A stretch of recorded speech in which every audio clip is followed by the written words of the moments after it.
Christmas is doing a little something extra for someone by Charles M. Welcome back to our channel, friends. This side Sonia here from Growing Craft, and thank you so much for dropping in. Just in case if you have not subscribed to our channel, so please click on subscribe button and do not forget to hit the bell icon so that you do not miss out on any of our updates. Also do check our website www.growingcraft.com and let's get started. Now today we are going to create a beautiful Christmas box from the little pieces of cardboard. So here I have taken a cardboard pieces of 4 inches by 4 inches and I am using my Abro tape on my complete box just to make sure that I stick them really well. Now what is Abro tape? I have already discussed about this on my earlier video where I have done my DIY washi tapes with my Abro tape. So yes, do check that video. I will share the link.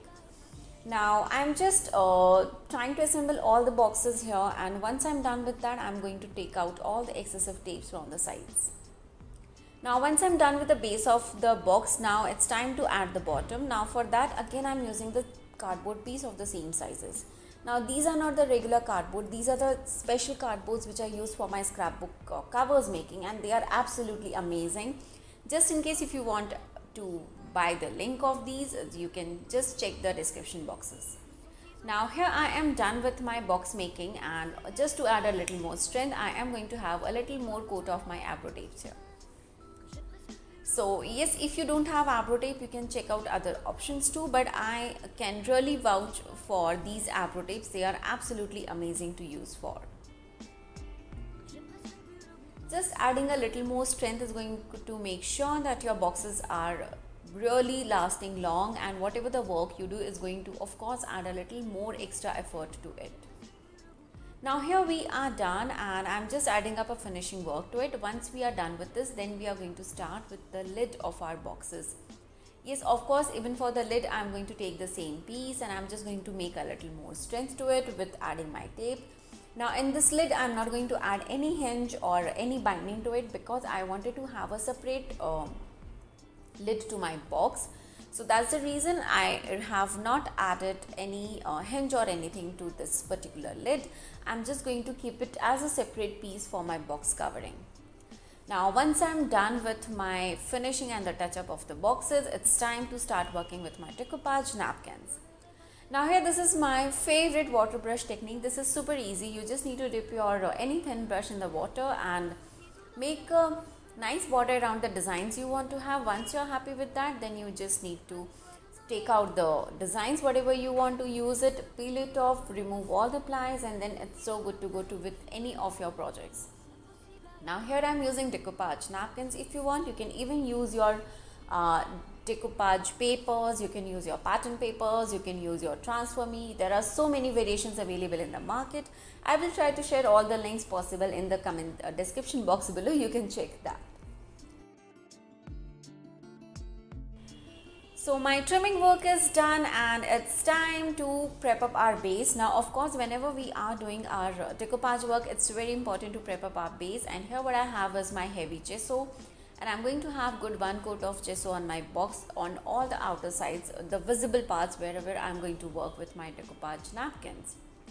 Now just to make sure that your coverage area is good, you can have your sponge dauber or your flat brushes. It's absolutely fine. The choice is yours how you want to use it or with which tool you are more comfortable with.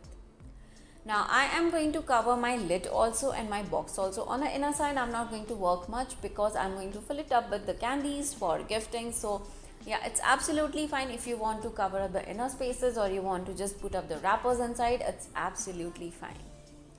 So yes, once we are done with the gesso, it's very important to let them dry completely. So for drying I'm going to use my heat gun to speed up the drying process. But I will also let it dry naturally for some more time so that it dries out really well. Once this dries out, then we will be moving on to the next step. So let me just clean up my messy hands and then we will move on to the next step. Okay, so my napkins are ready and I have my Mod Podge. So my container was not handling everything well, it just got damaged, so I had to transfer it to another bottle. So yeah, here is my Mod Podge in another container, but very soon I will be getting one more new jar.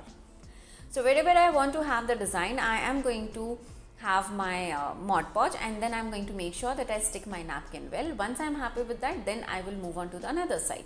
Now before moving to another side, I'll make sure that I dry that area a little, like say 50-60%, so that when I have to twist and turn my jar or my container to make sure that I do my decoupage on all the sides, I don't ruin that.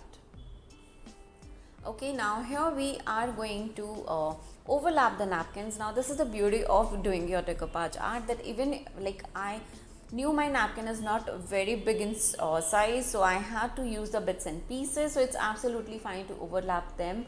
And as it's a Christmas theme, so I was very sure that even if I overlap them, they are going to look fab, because the design has been printed in such a beautiful way in this paper. Now usually whenever I'm doing any of the boxes or any of the bases on which I work, I usually just flip my remaining pieces to the sides, but here I was very particular that I'm not going to work anything inside the box because it's plain white and I like it that way. So wherever I have the extra papers, I'm just going to trim that down. Like I said, I'm going to repeat this process for all the sides of this boxes and even for the lid.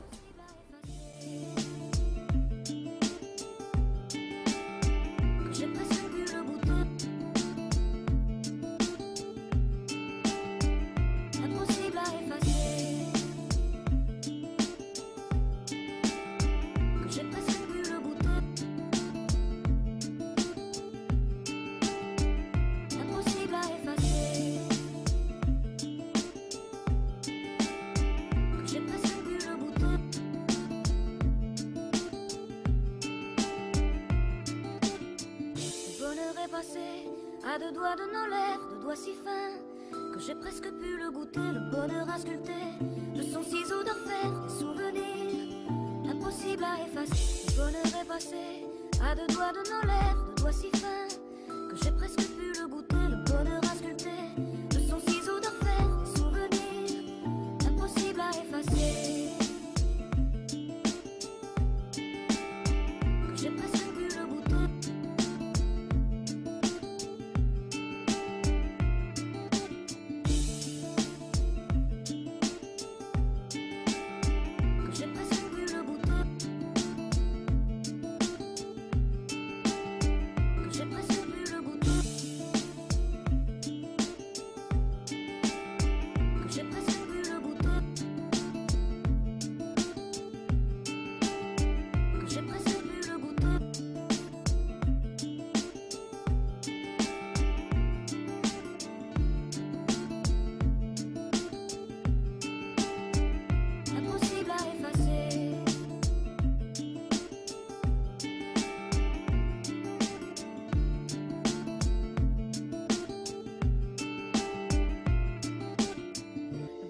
Passé à deux doigts de nos lèvres, deux doigts si fins que j'ai presque pu le goûter, le bonheur à sculpter.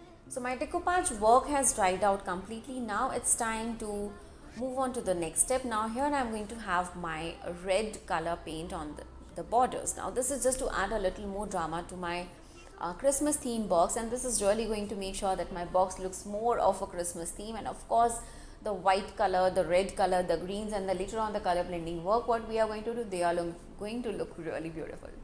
So here I have taken up a flat brush and I'm going to create a red color border on the bottom part and on the upper part and even on my lid too.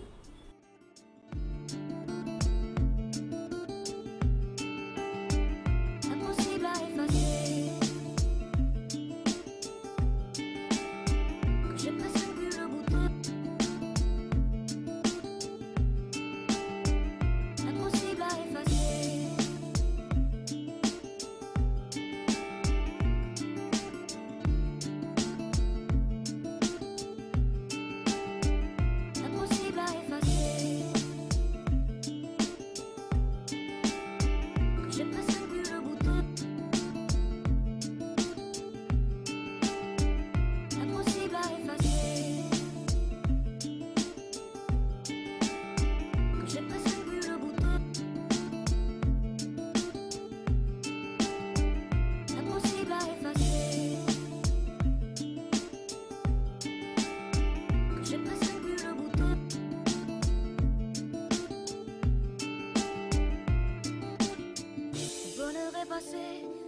doigts de nos lèvres, de doigts si fins que j'ai presque pu le goûter, le bonheur à sculpter de son ciseau d'enfer, des souvenirs impossibles à effacer. Le bonheur est passé à deux doigts de nos lèvres, de doigts si fins que j'ai presque pu le goûter, le bonheur à sculpter de son ciseau d'enfer, des souvenirs impossibles à effacer. Que j'ai presque pu le goûter.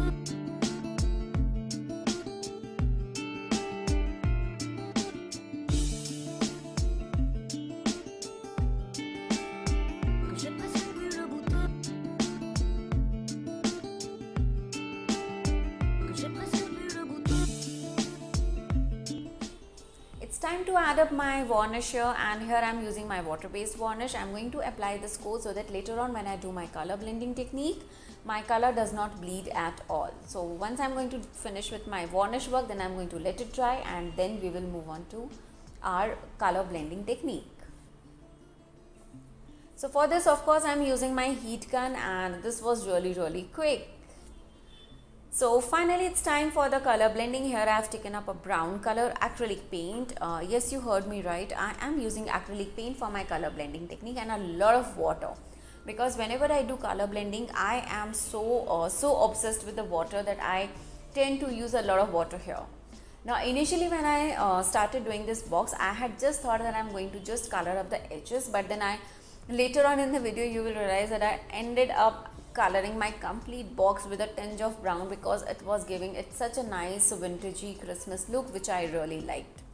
So this is optional. Either you can do it with this technique, like just highlighting the borders, or you can do it on the complete box. Que j'ai presque pu le goûter. Impossible à effacer.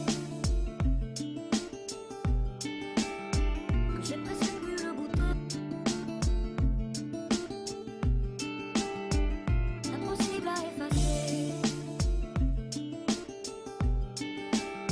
Que j'ai presque pu le goûter.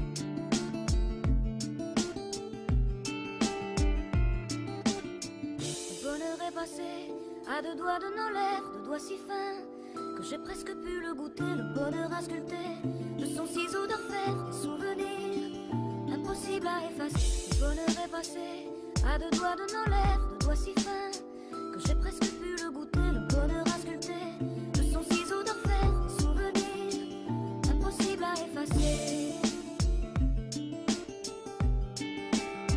Que j'ai presque pu le goûter.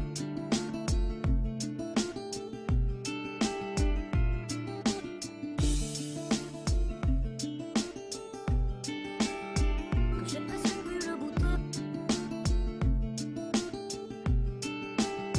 Que j'ai presque pu le goûter. Que j'ai presque pu le goûter. Que j'ai presque pu le goûter.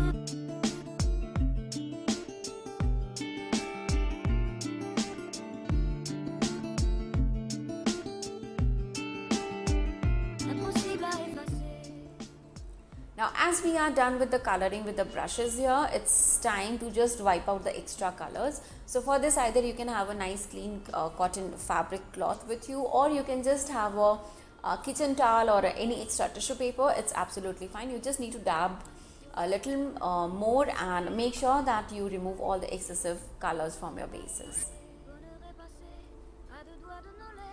So after my color blending technique, it's time to add some beautiful red laces to it. So here I had this shimmery lace in red color, and I thought of adding this to my boxes. Now this is completely optional. If you want, you can try out with the beads. If you want, you can try out with any sequence laces, or with the sequins, or any kind of alternates what you have. But I really loved this shiny red color ribbon which I had, and this was just going perfectly with the theme what I had planned for. So I am overlapping this on the red color. I know in the camera it looks like I am just covering up my red paint, but it is not, because my lace is quite thinner than the red color border what we have painted. So when you see the box in real, you can actually see the acrylic paint, and you can see the lace also, and this is looking super gorgeous. So I'm going to repeat the process for the top layer of the box, for the sides of the box, and even for my lid too.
Now it's time to add a little knob here, but instead of knob I thought I will use my handmade paper flowers. So of course I'm sharing the link down in the description box on how to make your own paper flowers, and you can check that. Now at the end I just thought of doing a little more de-stressing look to my box. So here I have used the same brown color without water, and I'm just de-stressing the edges of my boxes. And with this my project is done. This looks absolutely gorgeous. Yeah, a little more of color, and the way you are happy with it, it's absolutely fine. And of course I'm listing down all the supplies down in the description box. Do check that. Do let me know if you want me to create something more interesting and beautiful, and your suggestions are always welcome. So do let me know in the comment section. Thank you so much for watching. Take care. Bye bye.